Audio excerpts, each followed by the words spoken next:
La vuelta al mundo en 80 días. Novela de Julio Verne de 1873. Leída e interpretada por Antonio Sotopatiño. Capítulo 1. En el año 1872, la casa número 7 de Savile Row, Burlington Gardens, donde murió Sheridan en 1814, estaba habitada por Phileas Fogg, quien, a pesar de que parecía haber tomado el partido de no hacer nada que pudiese llamar la atención, era uno de los miembros más notables y singulares del Reform Club de Londres. Por consiguiente, Phileas Fogg, personaje enigmático y del cual se sabía que era un hombre muy galante y de los más cumplidos gentlemen de la alta sociedad inglesa, sucedía a uno de los más grandes oradores que honran a Inglaterra. Decíase que se daba un aire a lo Byron. Su cabeza se entiende, porque en cuanto a los pies no tenía defecto alguno, pero un Byron de bigote y patillas, a un Byron impasible, que hubiera vivido 1000 años sin envejecer. Phileas Fogg era inglés de pura cepa, pero quizás no había nacido en Londres. Jamás se le había visto en la bolsa ni en el banco, ni en ninguno de los despachos mercantiles de la City. Ni las dársenas ni los docks de Londres recibieron nunca un navío cuyo armador fuese Phileas Fogg. Este caballero no figuraba en ningún consejo de administración. Su nombre nunca se había oído en un colegio de abogados, ni en el Templo, ni en Lincoln's Inn, ni en Gray's Inn. Nunca informó en la audiencia del canciller, ni en el Banco de la Reina, ni en el Exchequer, ni en los tribunales eclesiásticos. No era ni industrial, ni negociante, ni mercader, ni agricultor. No formaba parte ni del Instituto Real de la Gran Bretaña, ni del Instituto de Londres, ni del Instituto de los Artistas, ni del Instituto Russell, ni del Instituto Literario del Oeste, ni del Instituto de Derecho, ni de ese Instituto de las Ciencias y las Artes reunidas que está colocado bajo la protección de su graciosa majestad. En fin, no pertenecía a ninguna de las numerosas sociedades que pueblan la capital de Inglaterra, desde la Sociedad de la Armónica hasta la Sociedad Entomológica, fundada principalmente con el fin de destruir los insectos nocivos. Phileas Fogg era miembro del Reform Club y nada más. Al que se hubiese extrañado de que un gentleman tan misterioso alternase con los miembros de esta digna asociación, se le podría haber respondido que entró en ella recomendado por los señores Baring hermanos. De aquí cierta reputación debida a la regularidad con que sus cheques eran pagados a la vista por el saldo de su cuenta corriente, invariablemente acreedor. ¿Era rico Phileas Fogg? Indudablemente. Cómo había realizado su fortuna es lo que los mejor informados no podían decir, y para saberlo, el último a quien convenía dirigirse era Mr. Fogg. En todo caso, aun cuando no se prodigaba mucho, no era tampoco avaro, porque en cualquier parte donde faltase auxilio para una cosa noble, útil o generosa, solía prestarlo con sigilo y hasta con el velo del anónimo. En suma, encontrar algo que fuese menos comunicativo que este gentleman era cosa difícil. Hablaba lo menos posible, y parecía tanto más misterioso cuanto más silencioso era. Llevaba su vida al día, pero lo que hacía era siempre lo mismo, de tan matemático modo que la imaginación descontenta buscaba algo más allá. ¿Había viajado? Era probable, porque conocía el mapamundi mejor que nadie.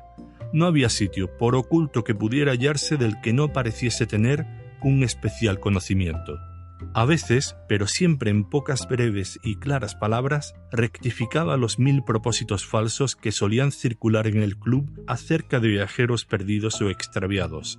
Indicaba las probabilidades que tenían mayores visos de realidad, y a menudo sus palabras parecían haberse inspirado en una doble vista. De tal manera, el suceso acababa siempre por justificarlas. Era un hombre que debía haber viajado por todas partes, a lo menos de memoria. Lo cierto era que desde hacía largos años Phileas Fogg no había dejado Londres. Los que tenían el honor de conocerle más a fondo que los demás atestiguaban que, excepción hecha del camino diariamente recorrido por él desde su casa al club, nadie podía pretender haberlo visto en otra parte. Era su único pasatiempo, leer los periódicos y jugar al whist. Solía ganar a ese silencioso juego, tan apropiado a su natural carácter. pero sus beneficios nunca entraban en su bolsillo, sino que figuraban por una suma respetable en su presupuesto de caridad. Por lo demás, bueno es consignarlo, Mr. Fogg evidentemente jugaba por jugar, no por ganar. Para él, el juego era un combate, una lucha contra una dificultad, pero lucha sin movimiento y sin fatigas, condiciones ambas que convenían mucho a su manera de ser. Nadie sabía que tuviese mujer ni hijos, cosa que puede suceder a la persona más decente del mundo, ni parientes ni amigos, lo cual era en verdad algo más extraño. Phileas Fogg vivía solo en su casa de Savile Row, donde nadie penetraba. Un criado único le bastaba para su servicio. Almorzando y comiendo en el club a horas cronométricamente determinadas, en el mismo comedor, en la misma mesa, sin tratarse nunca con sus colegas, sin convidar jamás a ningún extraño, solo volvía a su casa para acostarse a la medianoche exacta, sin hacer uso en ninguna ocasión de los cómodos dormitorios que el Reform Club pone a disposición de los miembros del círculo. De las 24 horas del día, pasaba 10 en su casa, que dedicaba al sueño o al tocador. Cuando paseaba era invariablemente y con paso igual, por el vestíbulo que tenía mosaicos de madera en el pavimento, o por la galería circular coronada por una media naranja con vidrieras azules que sostenían 20 columnas jónicas de pórfido rosa. Cuando almorzaba o comía, las cocinas, la repostería, la despensa, la pescadería y la lechería del club eran las que con sus suculentas reservas proveían su mesa. Los camareros del club, graves personas vestidas de negro y calzados con zapatos de suela de fieltro, eran quienes le servían en una vajilla especial y sobre admirables manteles de lienzo sajón. La cristalería o molde perdido del club era la que contenía su sherry, su oporto o su clarete mezclado con canela, capilaria o cinamomo. En fin, el hielo del club, hielo traído de los lagos de América a costa de grandes desembolsos, conservaba sus bebidas en un satisfactorio estado de frialdad. Si vivir en semejantes condiciones es lo que se llama ser excéntrico, preciso es convenir que algo tiene de bueno la excentricidad. La casa en Savile Row, sin ser suntuosa, se recomendaba por su gran comodidad. Por lo demás, con los hábitos invariables del inquilino, el servicio no era penoso. Sin embargo, Phileas Fogg exigía de su único criado una regularidad y una puntualidad extraordinarias. Aquel mismo día, 2 de octubre, Phileas Fogg había despedido a James Foster por el enorme delito de haberle llevado el agua para afeitarse a 84 grados Fahrenheit en vez de 85 y esperaba a su sucesor, que debía presentarse entre 11 y 11:30. Phileas Fogg, rectamente sentado en su butaca, los pies juntos como los de los soldados en formación, las manos sobre las rodillas, el cuerpo derecho, la cabeza erguida, veía girar el minutero del reloj, complicado aparato que señalaba las horas, los minutos, los segundos, los días y años. Al dar las 11:30, Mr. Fogg, según su costumbre diaria, debía salir de su casa para ir al Reform Club. En aquel momento llamaron a la puerta de la habitación que ocupaba Phileas Fogg.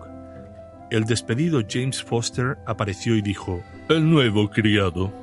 Un mozo de unos 30 años se dejó ver y saludó. «¿Sois francés y os llamáis John?», le preguntó Phileas Fogg.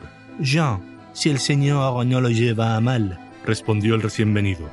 «Jean Passepartout, o Ganzúa o Picaporte. Es el apodo que se le da a un criado avispado que tiene habilidad para salirse de cualquier apuro. Apodo que me ha quedado y que justificaba mi natural aptitud para salir de todo apuro. Creo ser honrado, aunque a decir verdad, he tenido varios oficios. He sido cantor ambulante, he sido artista de circo donde daba el salto como Léotard y bailaba en la cuerda como Blondin.